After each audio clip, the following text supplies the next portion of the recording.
Welcome to the show. Glad to have you with us here today. It is Budweiser's weekday sports beat with irishbreakdown.com. Hope you're having a great one. We're just going to jump right in. We've got a little mailbag stuff that we'll do in a little bit on the show. We'll answer some Notre Dame football questions submitted by listeners in our YouTube chat, but we're just right off the bat. For anyone watching on the YouTube, you can see that is not Vince. That is not Jesse. That is not Bobby. Go down the list. That is not Brian. There are a lot of people that is not, but who that is with me on the screen right now. One of the all-time greats, not just at Notre Dame, but college football as well. A college football Hall of Famer, a Super Bowl champion, a Notre Dame alum, of course, as well, and currently of CBS Sports, the great Aaron Taylor. How are you today, sir? Sean, I am great, man. If I was any more excited, I couldn't stand myself. I could smell the tailgate smoke going already. It is a few short days from kickoff, man. This is the best time of the year. I know. We're counting the days down, just 11 days till Notre Dame kicks off. And, of course, we've got other college football week 0 going on this weekend. We've got football in Ireland once again with a couple of Big 12 teams going at it. There's a ton of things that I want to talk to you about. But let's just start with the fact that you know, including your new YouTube series, I guess I should mention Trench Life, which we will get to specifically here in a minute. The Joe Moore Award, though, your offensive line coach, of course, when you were at Notre Dame, but you founded this award. And I've got to be honest, I'll plead complete ignorance. I didn't realize it until I started doing more background on you, that you actually came up with this award. I mean, it makes sense because he was your offensive line coach, but I mean, it's been around for what, a decade now. So like, go back to when this was kind of an idea. How did this idea come to fruition, and how did you make this whole thing happen? Well, Sean, don't feel bad. Your ignorance about me starting the award is on par with my ignorance to start the damn thing 10 years ago, because I don't think I had any idea what I was getting myself into. It's like the old expression, you know, when you shoot an elephant, how do you eat it? It's like one bite at a time. It's just right. been a grind for 10 years. But I got to say this, man, it's the award has invited us to embody the very principles of toughness and teamwork that we embody. And it's just been this incredible roller coaster ride of getting to celebrate not only who Joe Moore was, but what he represented, the principles he believed in. But it's got his family name, my family name, all of my professional relationships, all of my resources.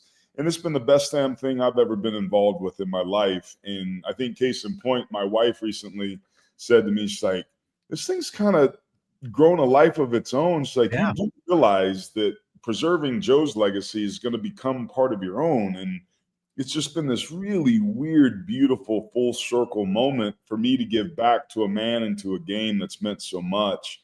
And it all started with an idea back on June 15th, 2015, June 7th, 2015. And I called James Moore, Joe's son, after politely declining to fly from Pittsburgh from the Southern California, which is not an easy flight and makes a lot of connections. So I just was given all these excuses not to come. Well, at the same time, I was crying on stage talking about all these things that this man gave me. And there was this disconnect. So I threw the flag on myself, committed to go into the next camp.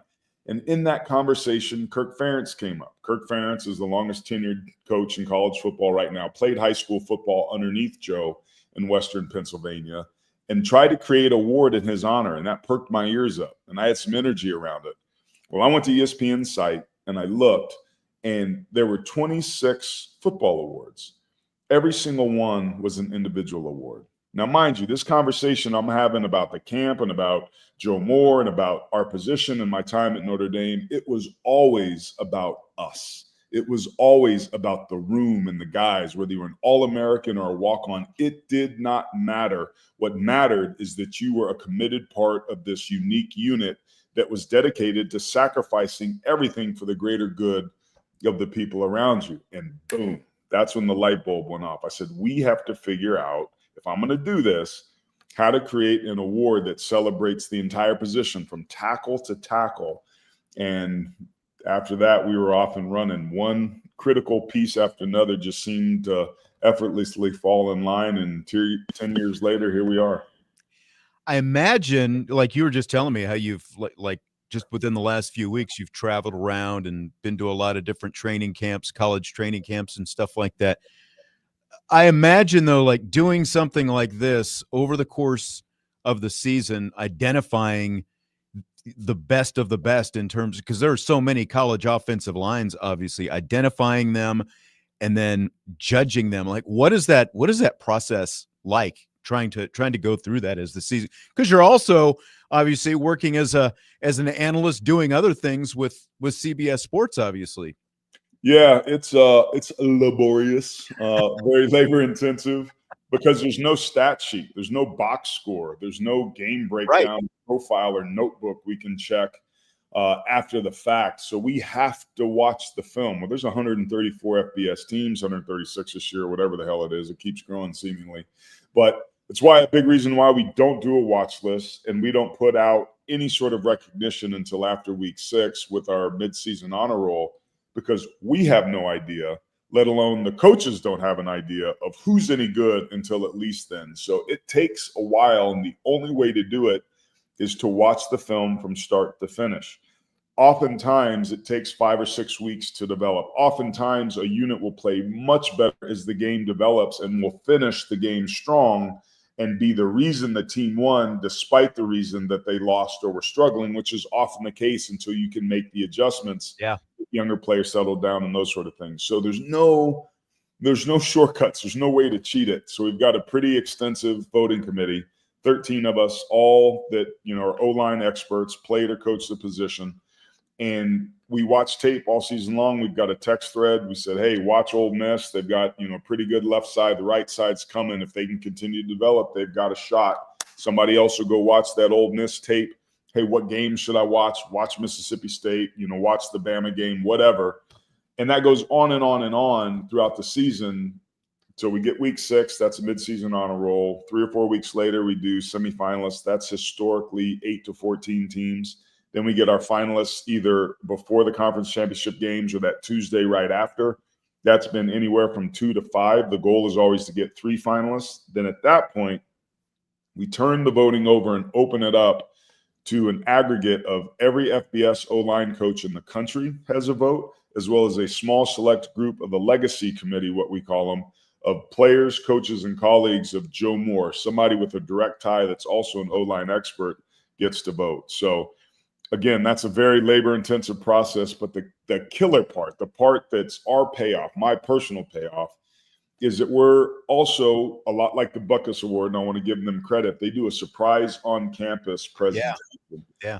And we modeled that, and it creates this real moment of intimacy where in front of their peers and coaches, no fanfare media, these guys just get to get loved on. And they secretly, they're proud, but they secretly don't want to show excitement on the outside or show that they've got a desire to win it, man. But Sean, every single time we wheel this thing in, you can feel the energy and the buzz start to grow. Oh my God, they start elbowing each other. Oh, the GAs, the wide receivers are high-fiving. It's amazing. And that 3-minute window makes all the work that goes into it all year long worth it. And I mean, it's got to be like literally the biggest award given out too, isn't it? Yeah, we were going to get it, I don't know, recognized by the Guinness Book of World Records, but that's basically a pay-for-play. Sorry, Guinness. We weren't interested in it. But it's 7 feet tall, 6 feet long, 3 feet deep, and 800 pounds. It travels in 2,000-pound wooden crates that have, pallets and ramps and all these different things that are a part of it. The thought was, if it takes 5 to earn it, it should take 5 to lift it. I just didn't know my ass was going to be one of those 5 because I'm getting too old to be lugging this thing around, man. You were telling me that obviously you've met with Joe Rudolph, current Notre Dame offensive line coach. He was telling us when we got to talk to him just maybe a week and a half, 2 weeks ago during training camp, that he applies like Joe Moore principles, with working with his offensive line. So I'm curious kind of your impressions of what you've seen with Joe Rudolph and kind of some of those principles maybe that you've seen, in action when you've been over there.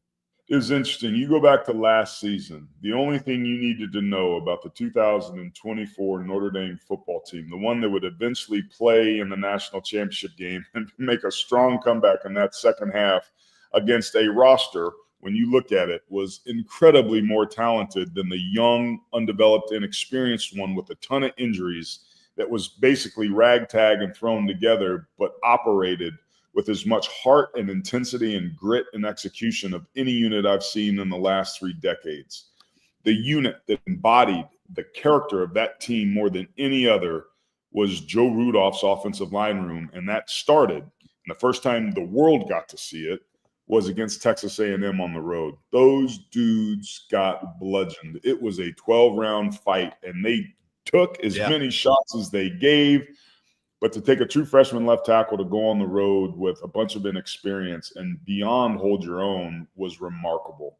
And I'll say this, Sean, and I've talked to a lot of the guys over the years. Football's a people game, and when your people move on, it changes it a little bit. And we still all root for Notre Dame, but it's a people-centric business. From that standpoint, I've kind of been a little bit removed from it. I watch it and I root like crazy, but I'm not invested in how we do. I'm not a fan. I'm a fan of people. I'm a former player, and it's just different. And I don't know if people understand that, but if you played, you know. Not this year. This past year, I'm throwing remotes at the TV. I'm losing my mind, and I was cheering my tail off for these guys. It was impossible to not resonate and buy into the heart that that team played with. And especially considering what happened at Northern Illinois and how that kick-started them, man, the best things that ever happened to me are the last things I would have wanted to happen in my personal life. And I saw that happen with the team. So Joe and the role that he played leading that charge and all the other pieces and position rooms that were there, is stuff of legendary movies, man. I'm not calling us the Rudy of 2024, but he's brought a brotherhood and a grit and a tenacity and talent into that room that we haven't seen since Harry Hiestand. He's got a ways to go before you would ever want to compare those two. Harry's room in 2017 won the Joe Moore Award.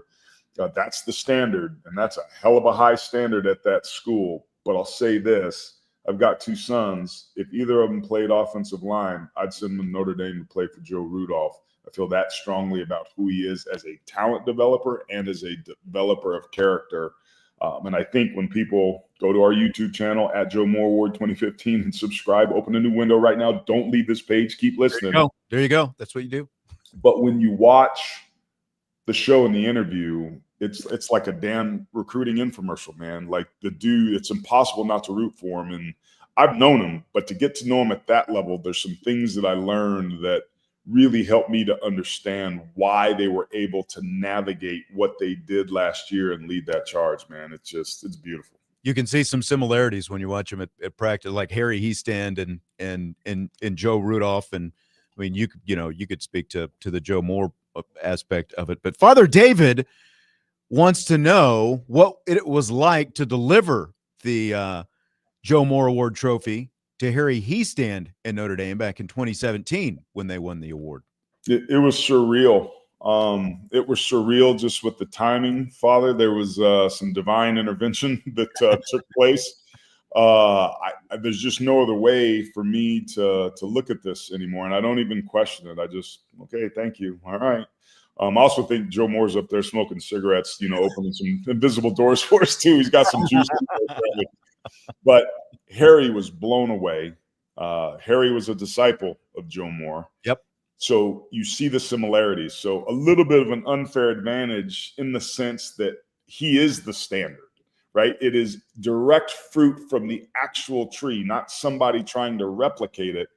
And he told this great story of when he was at Illinois, Harry, Joe would come and visit him, and they were watching tape. And the guys leave, and Harry, very, anxiously looks over at Joe and goes, hey, how do you think I'm doing? He's like, your left guard has no idea what he's doing. Nothing, zero. And that's your fault, not his, yours. And Harry was like, oh, man, what have I done, right? He's in front of the oracle. And this is Harry. He said, How do we fix it? So I'm glad you asked. And they got into it, and they started being solutions oriented. Well, that's who Harry Heastan is. So to watch the evolution, now granted, Michael Glinchey, Ronnie Stanley, Quentin Nelson, those guys help when you have that quality of talent. Yeah. But the effort and the finishing and just their demeanor and mindset, they won because of that unit, not despite them. That in any good team I've ever been on, it's been like that. So the moment that we roll the trophy into the room, Brian Kelly calls Harry Heastan down, and he's up there writing notes, not even listening to what BK was saying, and looks up and, kind of walks down, and he sees me roll in this thing that's covered. And all the O-linemen are sitting in the front there in the Goog in the team meeting room, and the buzz starts that I was describing earlier. And it was that moment I started getting chills, and it was this full circle moment of going back into the place in the building, right? Loftus, it's attached. Yeah. In the building where I spent so many hours before the 20-hour rule, before practice and after practice, perfecting our craft voluntarily, I will say, to just have that moment. And he was genuinely touched. And it was a stated goal in their locker room. And I've got a picture of Quentin Nelson's playbook his senior year that he was very big on visualization. And the Win Joe Moore Award was at the top. Wow. And it's hand drawn. He's actually a pretty good sketch artist, but like he made it part of what it is they did and used it as, this is what the standard is. This is what Joe taught me. This is what we're trying to do. And there was no questions that year, man. At the end of the day, Father, we're a bunch of fat dudes trying to pick our favorite flavor of ice cream. So who's to say that peppermint's better than Rocky Road or, pralines and cream? I'm pralines and cream guy. And it's hard because it can be subjective, even though we've got 6 very clearly defined criteria, but they were head and shoulders above the rest. And one of the best units we've ever had, if not the best in our 10-year history. Johnny S3 wants to know if the linemen get like a miniature version of the award. Do the individual guys get something? Yeah, they do. They get a desktop replica, which is about, a foot long and maybe 6 inches higher on a wooden pedestal. The schools have the ability to purchase a 1/3 replica, which we call the permanent leave behind. And Big Bertha, that Jerry McKenna, Notre Dame grad, did the 4 Horsemen, Mary, Holtz, several statues. He's got 7 busts in Canton. He's one of Notre Dame's finest men. That big boy is like the Stanley Cup. It travels from campus to campus. So you earn it, we present it. It resides on your campus for the year, and then we haul that bad boy away. So that's also created some interesting storylines because people have pretended to not let us, near it and hold us back. Or we get it. You coming back, girl. And they'll pat it, like it's a little person and stuff. So it's been fun. But, yeah, they get a permanent leave behind trophy. Last year we did helmets, and I think we might switch to that because everybody really seemed to like it. There's a company called Green Gridiron. Okay. Incredible custom helmets that we worked with last year. I think that's going to be our best option moving forward. All right. Sounds good. Well, I'll have to be on the lookout for that. Maybe we'll see some of those helmets show up around campus here by the end of the season. Who knows? Who knows? Aaron Taylor, Notre Dame great, is with us. College Football Hall of Famer, Super Bowl champion, 2-time All-American at Notre Dame. So all of this, if you can't tell, Aaron Taylor is very passionate about offensive line play, and all of this that we're talking about ties into this new YouTube series that you're doing called Trench Life. Again, it's dropping tomorrow, right? On YouTube, Thursday on YouTube. So give us some of the details on this and what it's all about. Well, the impetus of this was we had a 10-year summit called 10 More Years down in Dallas in May, and we were trying to figure out organizationally how we make the organizational structure as real and as credible as the award has become. And that's 100% on me. So I called the meeting because I needed our board and some direction and some outside-the-box thinking of how can we create an economic engine to be able to support the award into perpetuity. Our goal from day one, Sean, was to be around as long as the game of college football exists, but we weren't and still aren't set up that way. We're set up to work year to year, paycheck to paycheck, hand to mouth. And that's, if I get hit by a bus, this whole thing's go away, and that just is not okay. So that's what I've been hyper-focused on. And one of the greatest assets that we have as an award as part of the voting committee those 13 dudes are all on national television. Mike Golick Jr. just got named TNT's Big 12 lead analyst for their new coverage this year. Lance Zierlein writes every draft profile on NFL.com. You see him all over the NFL network. His dad was a 25-plus-year O-line coach. He grew up watching O-line tape. Jeff Schwartz, Duke Manyweather, and O-line masterminds. Brandon Thorne, on and on. Jeff Schwartz, on, and Cole Kubelik, the lead sideline analyst for the SEC network. Eric McLean for the ACC network. Like, all these dudes are the dudes that we're talking about watching film and talking to coaches. Phil Steele. And I said, man, if we could create a way to activate these guys and to take advantage of their expertise, what could that look like? So the vehicle is Trent's Life, but what it's really about, the show itself, is celebrating the unsung heroes and the brotherhood that binds us. There's not been a show that really got into the culture of not just what they do, but who these young men are, because the O-line's not for everybody, but it's not supposed to be. It's for those of us that are built different and are built for teamwork and are willing to sacrifice our egos and comfort for the greater good. So we're also a group that takes the game a heck of a lot more seriously than we take ourselves. So there's a lot of that's in there. The promo that I did is me wearing a CPAP, and I open the refrigerator and act like I get caught. And, I'm talking through my CPAP mask about, what the show is going to be. And it's just, we've had a lot of fun already. First episode drops tomorrow. We do a great breakdown using game film with Iowa State and Kansas State. That's a Big 12 top 25 matchup in week 0. It was the last game for each of these teams last year in the regular season. So it's just stuff that you're not going to get anywhere else. I had a host of interviews I did with, all of the top 15 offensive line coaches. I think 8 of the 10 previous winners, the Alabamas, LSU's, Notre Dame's, Michigan, like just a who's who of people. Went to Penn State's practice. That's what we're featuring tomorrow. They're going to probably at least have a semifinalist. Phil Troutwine is a great O-line coach. We go behind the scenes and take people and show them what practice is like and what we learned there about what that unit you can expect. So we've just got a bunch of stuff planned, but it's film room review and Big Ugly Spotlight looking at games. It's culture, it's food, it's stories. We kick the show off with something called First Step, because every great block starts with the first step, because if you don't get that right, you spend the whole rest of the block trying to catch up and make it right. So it's whoever the guest hosts, whatever's on the top of his mind that's topically relevant. So everything we do can be accessible by coaches, players, professionals, casual fans, or O-line junkies. There'll be something for everybody, but it's just a show that celebrates what this position is about, and we're really excited. We're just getting started. We'll get better as we go, but there's things on there already I know for a fact that nobody's seen or is doing,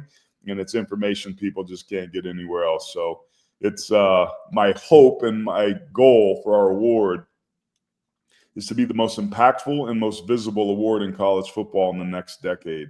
And I think with this YouTube presence and the podcast show and what we're doing with Trent's Life, we've got a really good chance to get there. And this is all at the Joe Moore Award YouTube channel?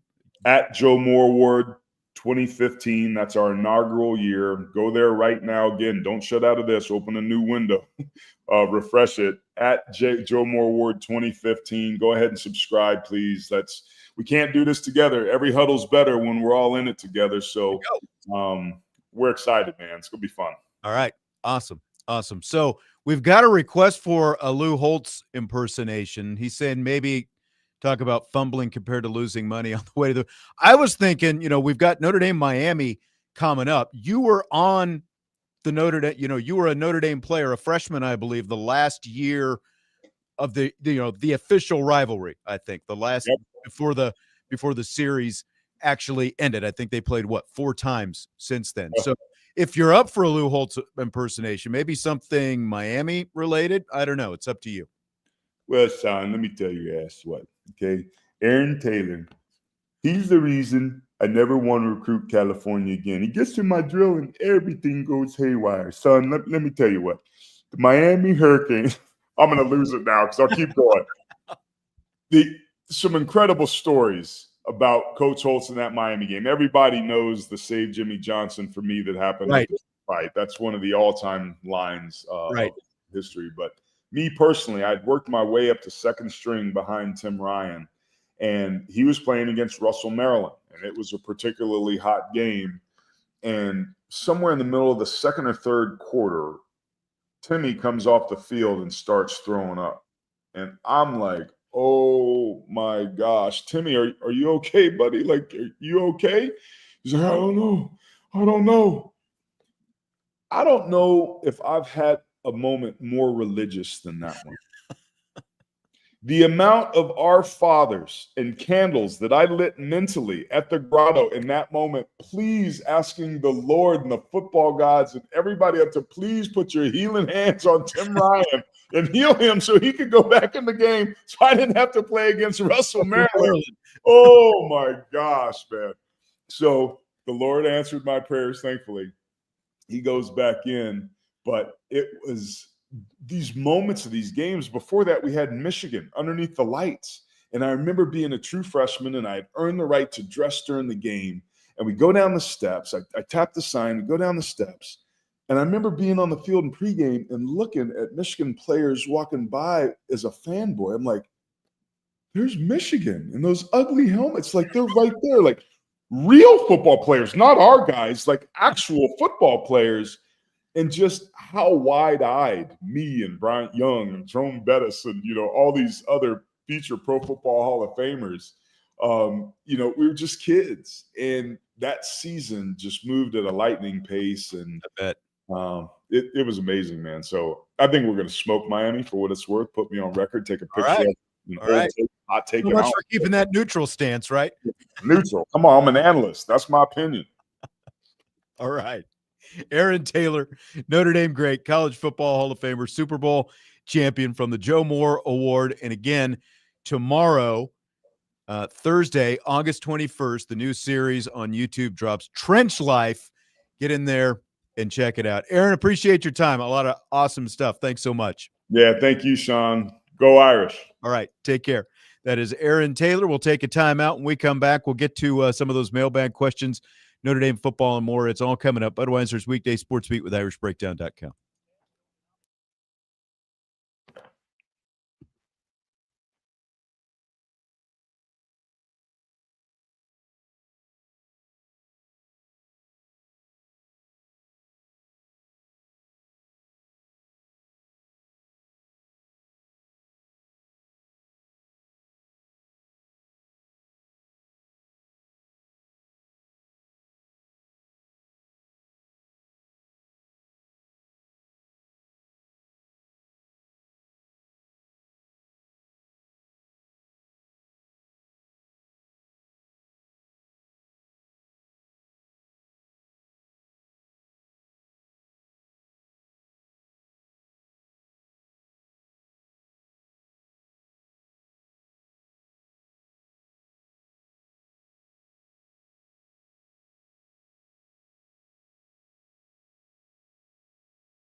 Budweiser's weekday sports beat with IrishBreakdown.com. We'll settle for Vince DeDario now after.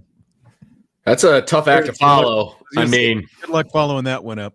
Yeah, you really kind of put me in a great spot there, Sean. But I know. I'm glad Ron was able to make it on the show because he's always a good interview and he always has one of the best Lou Holtz impressions on the planet. So he does. Yeah. Really good stuff with Aaron Taylor. And again, they've got an offensive line focused YouTube show in conjunction with the Joe Moore Award called Trench Life that you can find starting tomorrow. They're going to have episodes, and I know Notre Dame and Joe Root. I'm not sure if he specifically mentioned it during the interview, but we were talking before the interview started.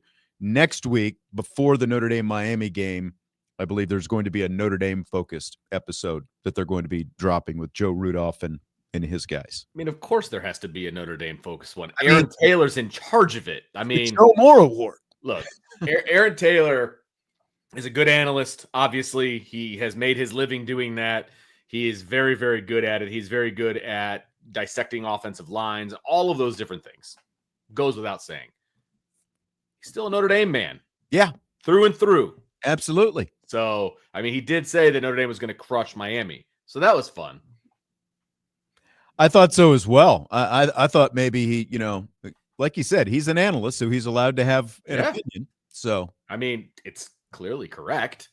So, that's okay. What is it? Is this the Marcus Freeman from his college days on your T-shirt? Is that what you're wearing there? Yeah. So, if you'll notice, he's wearing a Notre Dame jersey. This was a gift that someone at a tailgate gave me this past year. And they took Marcus Freeman's Ohio State picture. They put a Notre Dame jersey on him. And that was like their annual tailgate T-shirt. And they had some extras. And so they threw one my way. And I figured, you know what? I like it. I'm going to wear it on the show. So, yeah, man. Little old school Marcus.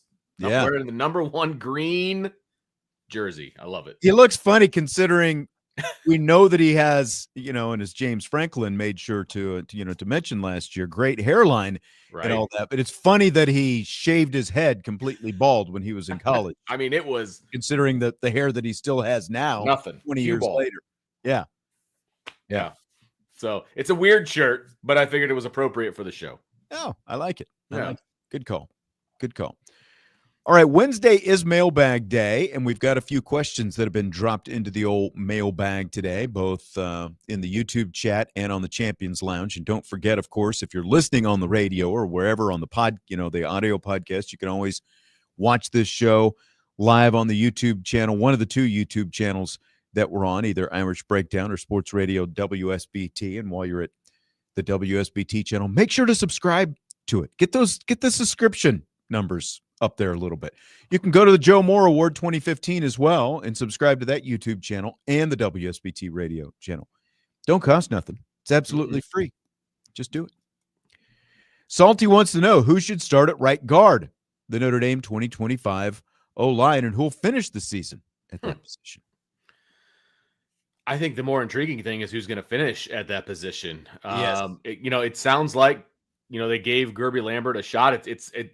It sounds very much kind of like a Wally Pipp scenario here because Sullivan Absher was the obvious, I guess is the word I want to use, the obvious choice when Charles Jagasol went down, and it was, we're not going to move anybody else around. We're just going to kind of plug this hole and see what happens. And then he had some injury issues, nothing major, but it was keeping him out of some practices. And then all of a sudden, here's Gerby Lambert coming in and frankly playing really, really well. And so I think he might have taken over the spot. So I think so too. I mean, I'll say that he starts the season at right guard. I mean, I feel like I've heard a lot of really, really good things. He's a big boy. He's a big body to be put in there right guard. He's physical. He's very physical. That's the thing. He moves guys off the line. He's just and it's not that Absher didn't play well in the opportunities that we got to see him, but like you said, he got a little picked up during camp, and it opened up a little bit of a door, and Gerby Lambert jumped in there, and he jumped right through it, it seems like. It is going to be, if Gerby Lambert plays the way that I believe that he can play, right, it's going to be interesting to see what happens when Charles comes back. because I think that there is a scenario, there's a world where they're like, why would we want to mess with the continuity of the 5 guys that we have on the field right now? I think that world exists. Now Charles Jagasol is a generational player too, but he has 2 starts under his belt. Whoever starts at right guard at the beginning of the season is going to have more starts under their belt than Charles Jagasol will have for his entire career. But I mean, I think everyone not named Ashton Craig, by the time Jagasol is back and healthy, like, if the goal is to get the best 5 out there on the line, which they've stated is the goal all the time, I think that, like, you're playing to stay in the lineup. Everybody's on notice, right? All season. That's right. Like, if you're the weak link when Jagasol comes back, you better be ready, because he's shown that he can play either guard or tackle. Right. So I think so. Yeah. I mean, I don't necessarily think that it means just because Jagasol comes back, when he comes back, that right guard is where he's absolutely going to be. I think you look at the other positions and it's like, where do we need to improve? Where might we need to improve, whatever it happens to be. So I think that's going to be it. But yeah, my chips would be slid toward Gerby Lambert for August 31st, 11 days from now, when the season opens at right guard. And again, great problem to have. Obviously, there's a lot of guys in that room that can be starters at Notre Dame and starters at Notre Dame right now. And so, again, Notre Dame's 5-0, 6-0 when it's time for Charles to come back and the offensive line is just dominating. I think you got some decisions to make. Again, great problem to have. I think so as well. Luke says rotate the guards and keep them fresh. I remember this coming up last year going into Texas A&M because of all the heat talk and all that kind of stuff. Would you consider rotating or anything? They didn't. They just stuck with their best, and they, as Aaron Taylor was saying earlier, they slugged it out with a very experienced defensive line that produced a couple of first-round draft picks. Yeah. So, yeah. Yeah, I'm not a big fan of rotating offensive linemen, to be honest with you. Obviously, if you get to a point where a guy is cramping and dehydrated or on the verge or what, like that kind of thing, I could see giving him a series off or something like that. But all those things aside, I would say no. Right. Agreed. I mean, honestly, I would, and I wouldn't doubt it if they do this, start giving these guys IVs a couple days before they go down there to make sure that they're more than hydrated when they go down there, fluid IVs. Yes. Yeah. Another question in the YouTube chat. Will the closeness of the quarterback competition help or hinder Kenny Minchie's chances of remaining Irish instead of transferring? Low. To be perfectly honest with you, this is 2025. And, Kenny Minchie is a really good quarterback, and he is going to command good money. I mean, not that he's not getting paid good money at Notre Dame, because I'm sure that he is probably getting paid more money than I make in a year. But I think that he's going to command a higher dollar amount, number one. And number two, he's going to be able to start someplace. And there's no guarantee that he's ever going to have a chance to start at Notre Dame if CJ Carr is who we think he is. Right. Why would you not want to start? You don't want to go to the NFL draft never having started a game. So he's going to want to go someplace and start. And I would have no ill will towards Kenny Minchie if that's what he decides to do. It's just unfortunate that one of these guys was probably going to end up transferring if he didn't win this competition. Correct. It stinks. You don't want to lose either guy. But it's just the way it is. But it's reality. It's the world we live in. There's a transfer portal. There's NIL. There's a lot of money out there. And for Kenny Minchie, he's in year 3 now, even though he's a redshirt sophomore, but he's in year 3 in college. So if all things stay the same over the course of the season, CJ Carr remains the starter, plays to CJ Carr levels, and there's no opportunities here for Kenny Minchie, it makes complete sense that December is going to roll around and his name is going to go in the transfer portal. Or if Notre Dame is in the college football playoff and he's, he wants to stay with the team and, be, the number 2 quarterback and maybe have a package. I guess, all these things we'll find out as the season goes on. So, so maybe he waits until after the season and a playoff run ends to go in the portal, wherever it is. I would not be expecting Kenny Minchey back if all things stay the same and CJ Carter is the CJ Carter. CJ Carr is the starter. I combine the two words throughout the season. Yeah, and I think, we kind of talked about this a little bit yesterday. I think that leash is going to be fairly long for CJ, and so unless he struggles for like 4 or 5 straight games and is just not doing what he needs to be doing, I don't know that there's going to be much of an opportunity for QB2. In this particular scenario, I think that there are going to be growing pains for whoever was going to start. So CJ in this case, I think there's going to be some growing pains, but I think there also is going to be plenty of wow moments as well. And so you do kind of have to balance those out. And again, it stinks for Kenny because the quarterback is a unique position, right? You don't rotate that position like they were talking about rotating right guard. You can't play 2 at the same time unless you're, South Bend, Washington of about 15 years ago. It's just not something that you do. So one guy's just going to be on the bench holding the clipboard, and it's unfortunate, and we're probably going to lose Kenny at some point, but I don't blame him. He wants to play. Absolutely. Absolutely. And it was going to be like this there was going to be a guy who won no matter who it was. One guy was going to win the job.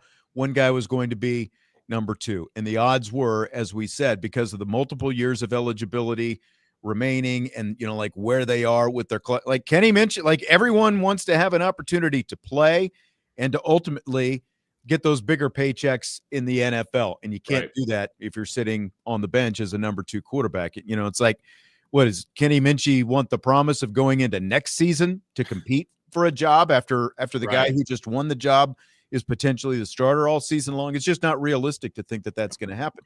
But that's also why you keep recruiting at a high level at the position, and you've got these other guys coming in, who will take over that mantle, number 2, and then ultimately they'll compete for starting jobs down the line as well. Yep. We're going to take a short, quick, relatively short timeout, and then we are, it is. It's fairly short. Then we're right back. A few more mailbag questions, and then we'll roll into the second hour with Vince DeDario, Sean Stires, Budweiser's weekday sports beat with IrishBreakdown.com.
with Vince DeDario, Sean Stires.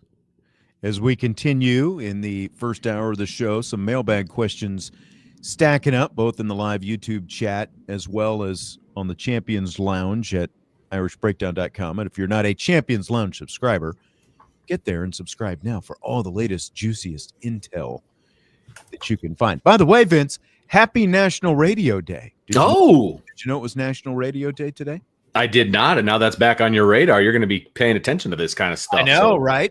Happy Radio Day to you, sir. I know. For the last 3 years, I just sat there and watched as other people, radio friends on my social media feeds were posting Happy National Radio Day and all that kind of stuff. Here we are. Now you never would have thought that I'd be sitting back in this chair again. Literally, never. I know, right? Specifically that one. I think was way off the radar there for a little while. Yes. Thank you, Facilitate. Yes, Radio Life. That's right. Joe wants to know if they had what is this? Save it? I'm not sure exactly what that is. Something about cupcakes. No cupcakes for me. No celebration for you.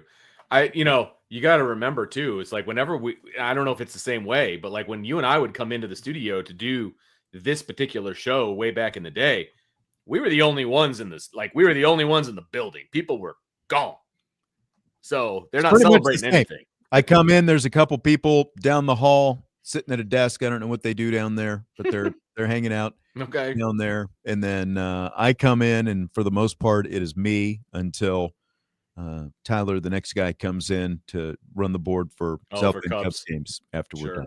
So, yeah. Makes sense. Oh, okay. So Joe, with a little typo, did they have WSBT cupcakes? They did not. That's kind of a shame. I know, right? They're just missing an opportunity because you're not the only guy on the radio in that building. Like, where's the carry-in? All the morning people are here.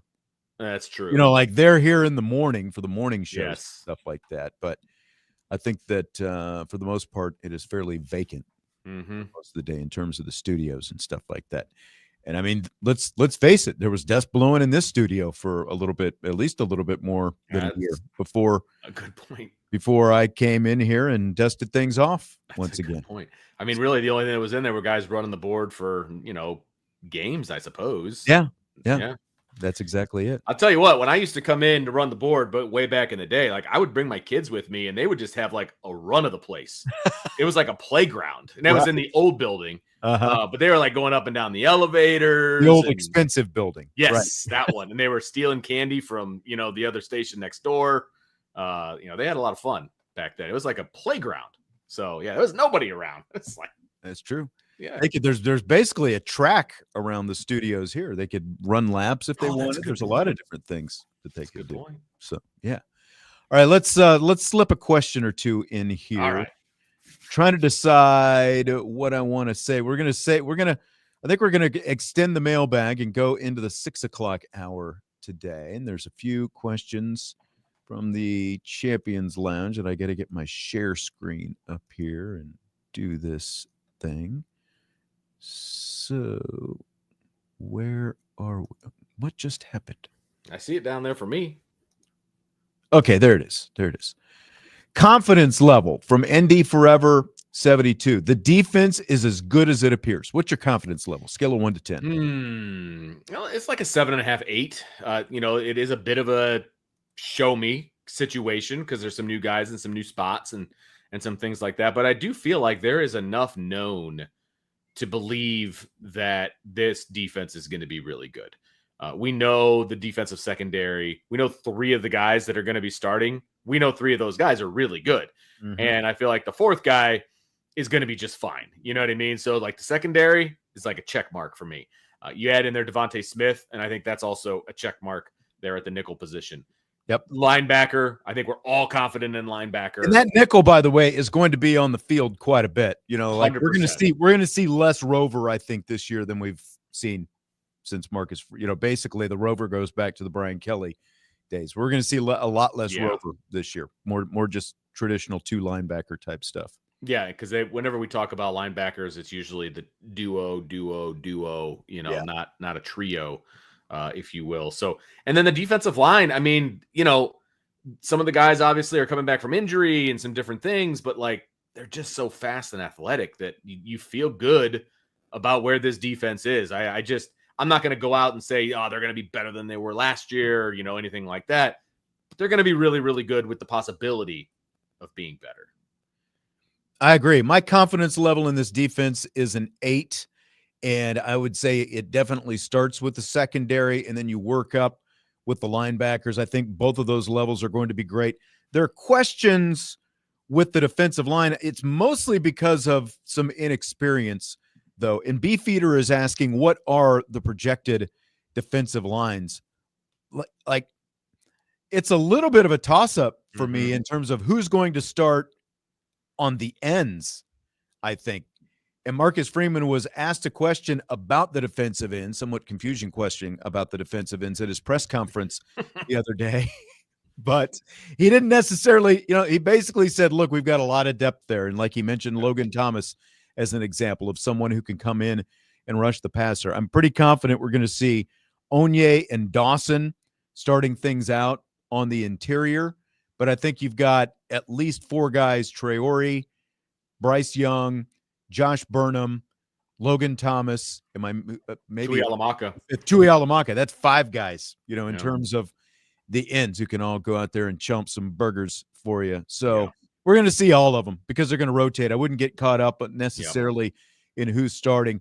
Donovan Heinisch, one of the captains, is going to be obviously part of that interior defensive line rotation as well. And so is Gabe Rubio. Yeah, I think you pretty much nailed it. You got 5 ends and you've got 4 tackles. I mean, that's a 9-man rotation on that defensive line. And I think that's probably what you're looking at. There may be a 5th guy that sneaks in on the interior, but I think those are the guys that you're going to see predominantly on the defensive line. And you have to feel good if all those guys are healthy and 100%. I feel good about what that defensive line can bring to the table. And we've seen some good things out of this line in various times that we've been able to see practice. And then, of course, the intel that we get from different sources and things like that. But, I think Jason Onye is on his way to a heck of a year. We go down the line, make a list. But I think this defensive line is going to be pretty good. And so you put all 3 of those levels together, I mean, defense is going to be good. I think so. I really do. Yep. I've got that soundbite from Marcus Freeman about the defensive ends. So I'll play that when we come back in the next hour of the show as we continue with some more mailbag questions, some more Notre Dame related mailbag questions, and some other stuff as well. With Vince DeDario, Sean Stires, Budweiser's Weekday Sports Beat with IrishBreakdown.com. A lot more coming up in hour number 2 after we take a break.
Welcome to hour 2 of the show. I'm Sean Stires, and I am joined by Vince DeDario. Glad to have you with us as we continue with our mailbag today. Thanks again to Aaron Taylor, Notre Dame great, for joining us in the first hour of the show. A lot of great stuff from him. If you missed that interview, there's a million different ways you can find it. You can go to the Irish Breakdown podcast platform. You can go to Sports Radio WSBT. You can go to either the Irish Breakdown or Sports Radio WSBT YouTube channel. Either one, it is right there. Just watch. A lot of good stuff with him about the Joe Moore Award and his new YouTube series, Trench Life, focused on offensive lines.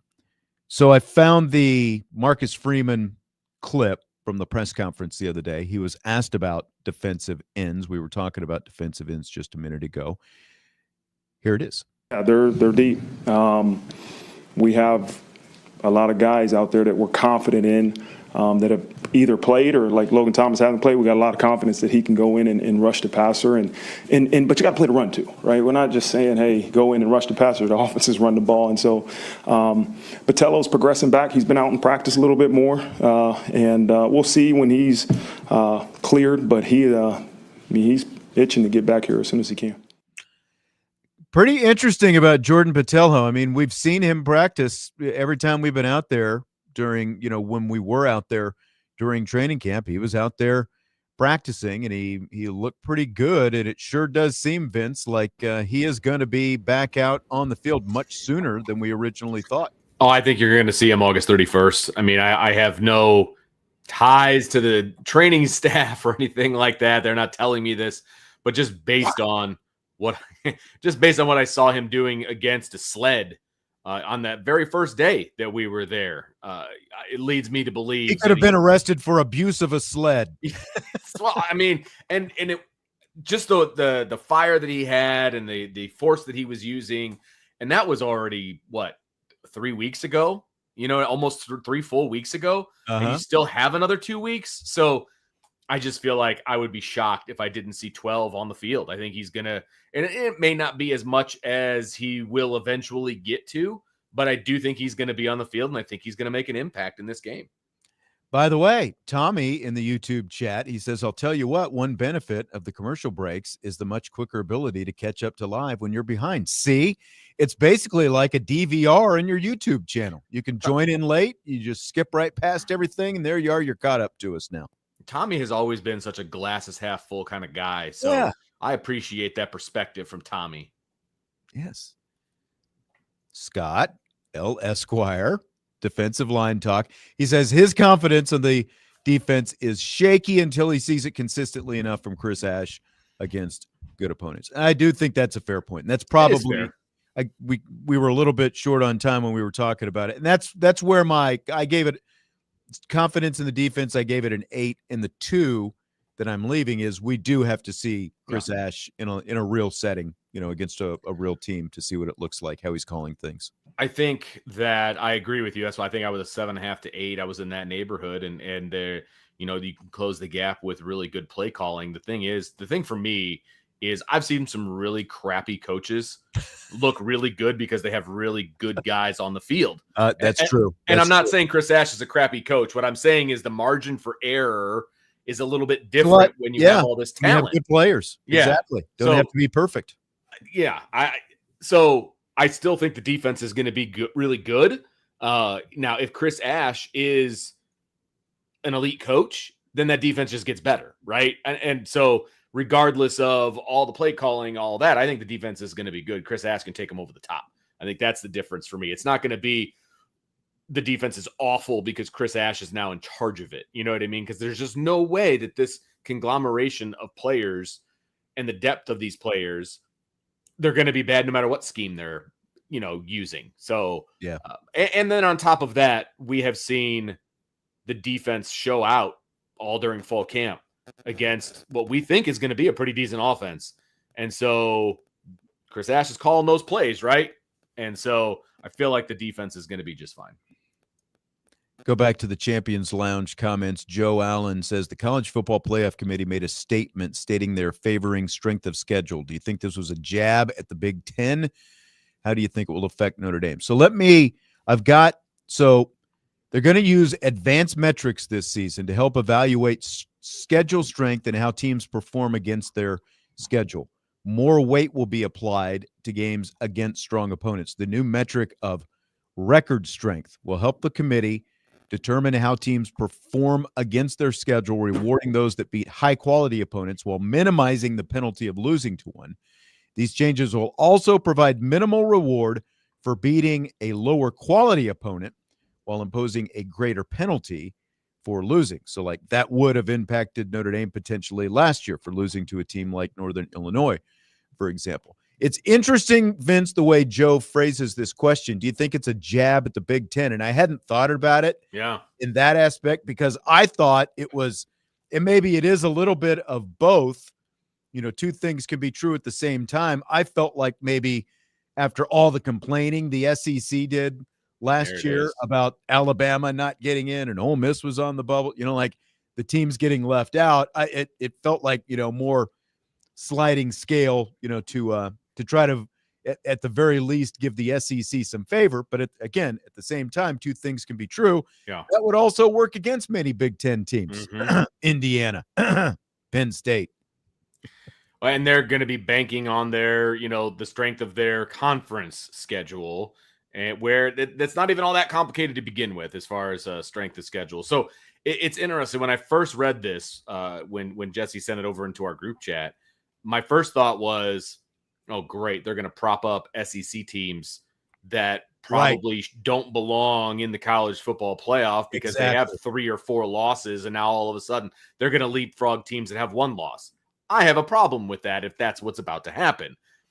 I definitely want some weight put on your non-conference schedule. I think that would be, you know, I don't know what all these metrics are going to be and how they're going to do it and all, but I think some weight needs to be put on non-conference schedules. And, you know, look, even though Notre Dame doesn't play a quote-unquote conference schedule, the fact that they are playing 5 to 6 ACC teams a year, and the fact that they are playing a Navy team that, you know, like any given year, Navy can be good, just like last year. And we expect Navy's going to be pretty good again this year. And the fact that they round out you know, like last year, they obviously had a couple MAC teams. It just is what it was what it was last year. Last year was a little bit of an anomaly in that they kind of had to piecemeal things together because, you know, the Miami overscheduled, starting with that, you know, all these different things happened last year. You had to add Army, and you were already going to have a couple of MAC teams. But look at the schedule this year. There's no MAC teams.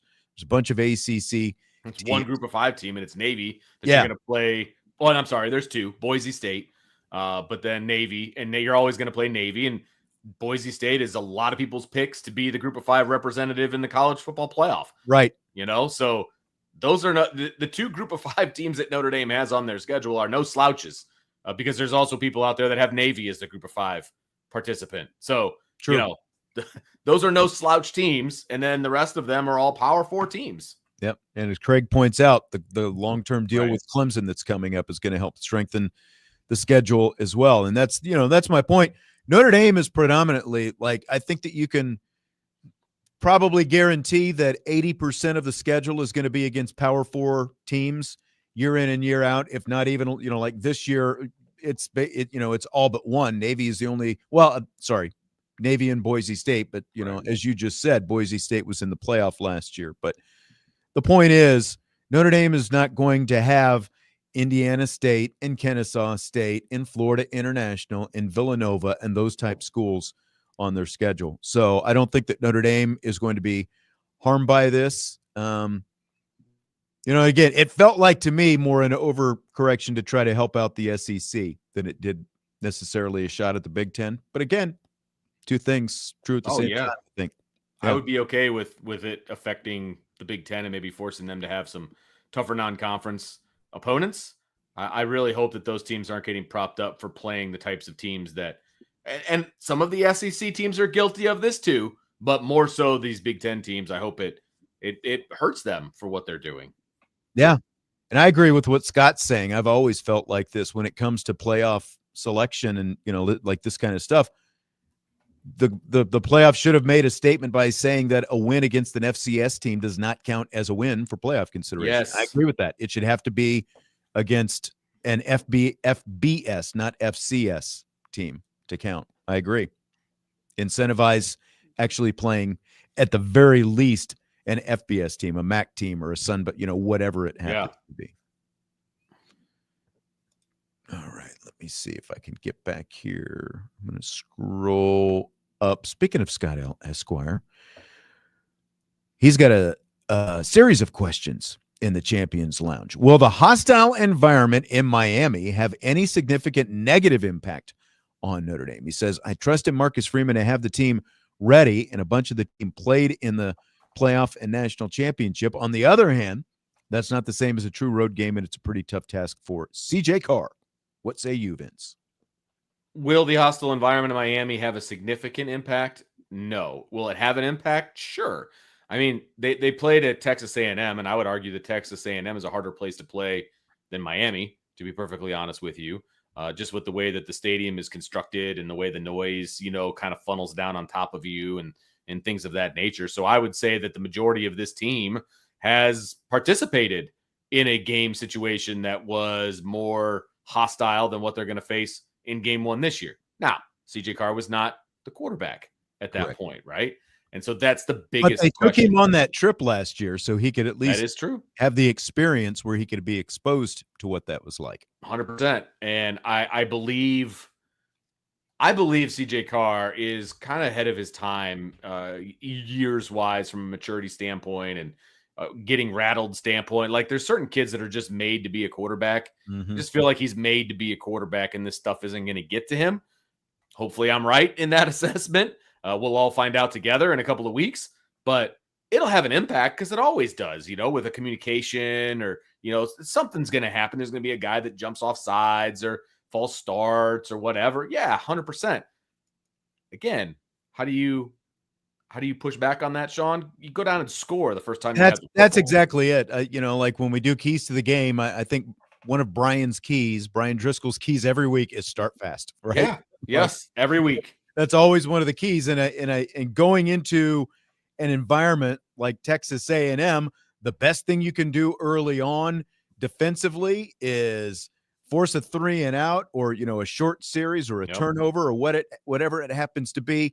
And don't let things you can't let things snowball, because that's what happened. All these Miami fans obviously want to point to 2017, right? Completely different era. Oh my gosh. At this point, completely different head coach, but things snowballed in that game, and they snowballed, just to a place where Notre Dame could never get out of the tailspin, and the frenzy just continued inside Hard Rock Stadium down there. That's what Notre Dame has to avoid. You just can't let that kind of thing happen early and let it snowball out of control. I think that's the biggest thing. Yes, agreed completely. Because remember, there was a play early on in that Miami game, I believe, where they just missed a deep ball right over the middle, and which would have scored a touchdown, and that game would have been completely different if they score that touchdown in that moment, go up 7-0 right off the bat.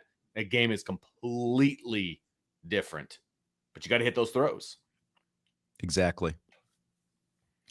And that's why having a great offensive line and a great running game can all help as well. Because, it's been overstated and stated to death. Yes, we know Miami's going to load the box.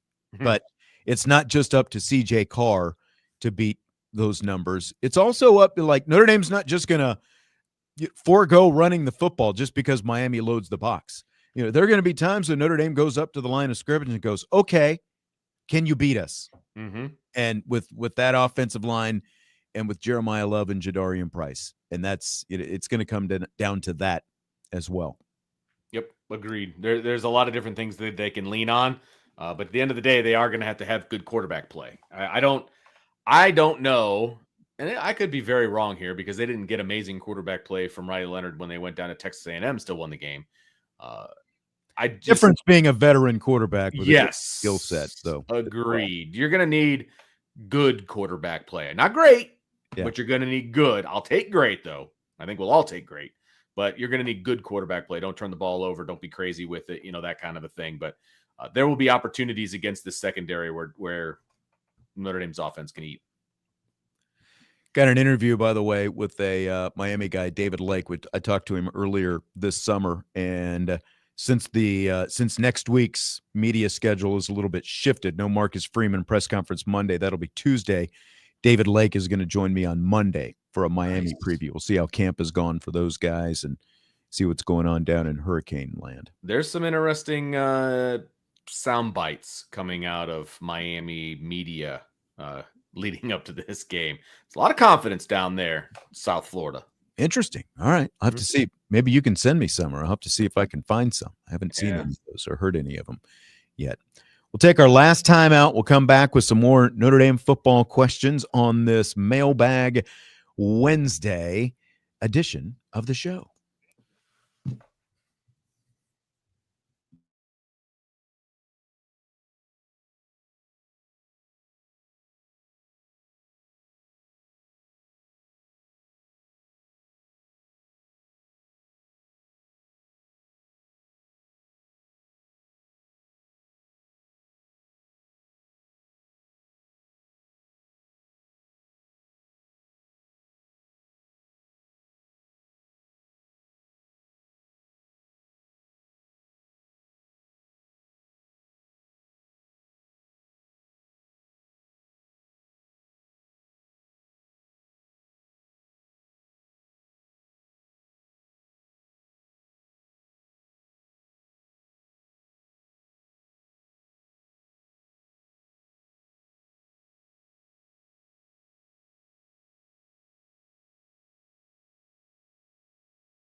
I woke Vince up from his nap.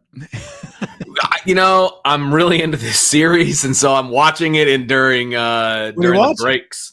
Only Murders in the Building. Oh, are you just starting? I'm in the middle to the end of season 2. Okay. So I started binging it like a week ago. So new season starts in, I think, 2 or 3 weeks. And it came up like on the timeline on the Disney Plus Hulu or whatever. And I was like, You know what? I've heard of this. I want to check it out. And there's a new season coming. So I got 4 seasons to binge before it comes out. You liking it? I am enjoying it. Yeah. I love a good murder mystery. I'm a sucker for that. Steve Martin Short. Those guys are hilarious, frankly. So yeah, I'm all in, man. I'm all in. Crazy how that one built, you'll see as the seasons go on. It's like crazy things just keep happening in that building. I love the secret passageways, and I mean that's pretty cool. I mean, I don't think I'm giving anything away if nobody's seen the I remember when the last season ended, I was like, man, it's like it sucks that you get through the whole season. It's like I want more. So I started rewatching from the beginning. And I think I got maybe to the middle of season 2, and then like some new shows started. So I kind of left it. Yep. But I might have to go back and keep rewatching leading up to, I think it's season 5 that's coming up. Yes.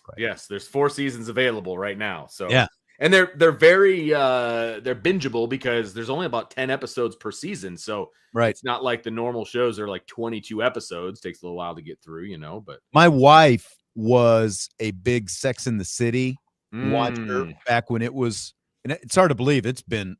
Like that was still in the 1990s when that series started. I don't know if you and your now wife, ever watched that. No, back then, but she's rewatching that right now. Okay, on the HBO Max app, and like they were doing. This was on HBO, and they were doing like 18 episode seasons back then. That is unheard of now on HBO or anywhere. Like you're lucky if you get 10 to 12 these correct days. Yeah, so. Now the streaming seasons are like 10 to 12, but if you are binging like a show from before that was on TV, they're going to be 20 plus. So yeah. Continuing with some questions from the mailbag before we wrap things up here in about 9 minutes or so. Will Tay Johnson force his way onto the field such that a redshirt year is not an option? So I don't know if this answer is going to satisfy the question, to be perfectly honest with you. He's going to be a stalwart on special teams regardless. So his red shirt's out the window, in my opinion. I think that he will see some time in the rotation on defense, depending on what that rotation looks like. I think it's hard to say whether he's going to be the second or third safety in that, what that's going to look like, that kind of a deal. But I think he's going to be very, very crucial on special teams. So I don't think he's going to redshirt. I don't think that's going to be an option, but I don't think it's for the reason that Salty put this question in for. Yeah. I mean, Marcus Freeman said the other day, all 4 of those guys are going to play. When he was asked who's going to start next to Adon Schuler, and the 4 guys in question are Jalen Stroman, the Virginia Tech transfer, of course, for people who aren't familiar with the name yet, Tay Johnson, who redshirted last year, Jadon Blair, and Luke Talich. Those are the 4 guys. Marcus Freeman said they're all 4 going to play. And like you said, like Talich and Johnson, I think right off the top, they're going to be on a bunch of special teams, even if they're not out there on the field. But I still think that they're going to be. It's going to be interesting to see how they handle that safety rotation, because there are basically, if you include a Don Schuler, you've got 5 guys right there who can all go out and play. Yeah, 100%. And that's why I'm saying I don't know what the rotation is going to look like, because you've got multiple guys that can help you out. And almost any other year would be in a very, lot playing time rotation. You know what I mean? So I just don't know what that, because I've heard when we were there in the first practice, we didn't see a lot of Jalen Stroman, right? But it sounds like he's really starting to come on now that he's gets the playbook and he's been, with the defense and all those kinds of things. So it feels like he's kind of leaped ahead of the other 2 guys. And so, again, what does that look like on a game-to-game basis, especially in the first couple? Scott's asking what number Tay Johnson is. Number 9. He is number 9 is the number. Yes. I don't know why I thought 16 before Craig put that in the chat as well, but it is 9. You're right. Yes. Let me double check my roster here. Let me see if I can find it. Yes. Tay Johnson, number 9. Did you notice they stopped doing the year in, like academic year? Yeah, that's annoying, year of by the eligibility way. On the roster? That's annoying. I like to know those things. I know. That is very frustrating. So you have to click on the bio now to figure out how long they've been at the school to figure out what they're yeah. Exactly. Have they already redshirted? Is it still? Yeah. You're killing me. I know. Well, I can't keep them all straight. Who's redshirted? Who hasn't? Another question. Over the course of the season, what will be the offense's core identity? Will it be using passing and quarterback decision-making to attack matchup disadvantages, a core set of plays / schemes, or something else? I think it's going to be – go ahead. Oh, no.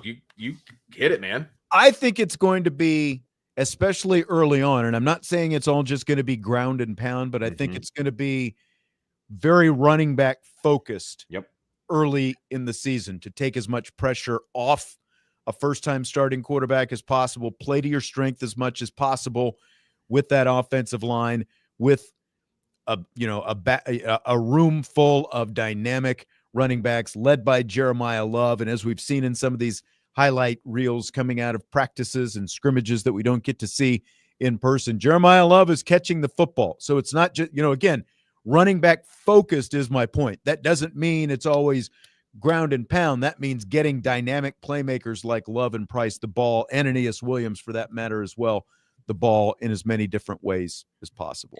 Yes, I completely agree with everything that you just said. I mean, I think that the quarterback will get better and better as the year goes on, but teams are going to load the box too. And so they are going to count on the quarterback to make some plays and make some decisions and put it over the head of the defense to loosen them up a little bit. But the question is, what is the offense's core identity? It's run the football. And then play action, RPOs, those kinds of things. And sometimes it's just going to be drop back and chuck it deep because he has the arm to do it. And they've got the wide receivers that can win some 50-50 balls. So, but the core identity is going to be running the football. That's not going to change. Marcus Freeman is still the head coach here. And they're going to throw the football. Don't get me wrong. They're going to throw it a lot more than they did last year. Core identity, though, run the football. Right. Exactly. Salty wants to know, will Notre Dame Stadium alcohol sales make South Bend a more intimidating place for visiting teams to play? Man, it's a great question. It's not like nobody ever came in already right from the parking lot to begin with. Like, 100%. Let's not kid ourselves, right? 100%. I mean, yes, there will be. And they were still serving alcohol in the suites and stuff like that. Now it's just going to be offered to, everywhere. Yeah, exactly. The hoi Vince polloi can go down and get himself a beer at halftime. Just get liquored up. Yeah. And come back up and really make an embarrassment out of myself in the press box. Hey, everybody.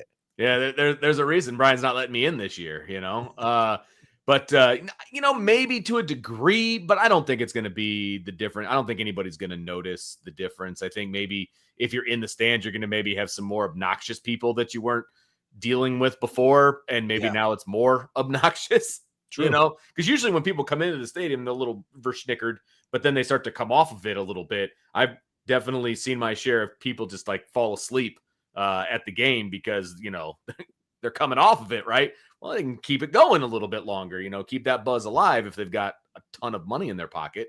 So, because mark my words, it's going to be expensive to drink inside that stadium. So, how much are you willing to just spend? Like any stadium. Yeah, that's for right. sure. Yeah, 100%. Right. That's right.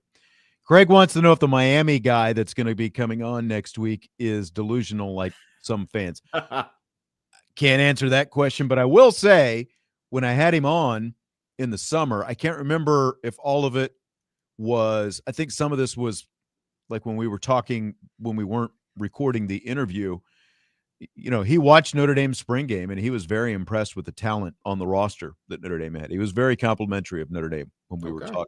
So he didn't come off, as an over the top homer. Now, maybe he feels a little bit differently after watching them in training camp or whatever. I guess we'll see. But we're doing the old we're taking turns. He's going to be a guest on mine and I'm going to be a guest on his kind of thing. There you go. So So you can be an obnoxious Notre Dame fan. That's you're right. On his show. That's right. People can rip me when I'm done. Salty also wants to know, are the Dallas Cowboys still one of the NFL's crown jewels, and can Jerry Jones keep Micah Parsons from upending the team? This is a question for you, buddy. By the way, Netflix just dropped the Jerry Jones. Is it today? Dallas Cowboys. It dropped 2 days ago, I think. Yeah, it is out. I watched the first 2 episodes last night. Good? Very good. Okay. I do want to watch it. I do want to see it. You grew up in the era of the the trip. That's why I hated the Cowboys. Stuff. That's exactly. Hated them because that I'll was like. Say this. The Dallas Cowboys are worth over $9 billion. Yeah. Billion with a B. So, said it all along, on-field product aside, he has the most valuable sports franchise in North America, if not the world. I don't know if the soccer clubs and all that stuff overseas, but crown jewel, yes. When your franchise is worth over $9 billion, it's absolutely one of the crown jewels. Love him or hate him. Yeah. The Micah Parsons thing, he's not going to upend the team. The only question is he going to stay with the team beyond this year? He's under contract this year. They can franchise tag him still after next year. And what happens then, I don't know. But, listening to some of the Cowboys people, they think that they're going to get a deal done with Micah Parsons. But it's not like Micah Parsons is not a distraction to the team. This is a Parsons, Jerry Jones thing is all it is. And remember, I was answering a question about this. Don't come at me for talking too much Cowboys. It was a direct question about the Cowboys. Right. All right, we're going to have to wrap it up with that. Vince? Do I have 20 seconds? That's it. Okay. We have a new show coming out tomorrow night. Trevor Trowbridge and myself are co-hosting a brand new show called The Spread Option. And we are going to talk betting lines and bets that you want to make, some parlays, talk about games, throughout college football and, of course, Notre Dame. But that is going to premiere tomorrow night at 8:00 on CFB Nation. I think we might do on both for Irish Breakdown and CFB Nation. Okay. But check it out. First show tomorrow, 8:00. It'll be every Thursday at 8:00 for the entire season. All right. Sounds good. There you go. We'll wrap it up with that. For Vince DeDario, Sean Stires, we'll talk to you tomorrow. IB Nation Sports Talk with IrishBreakdown.com.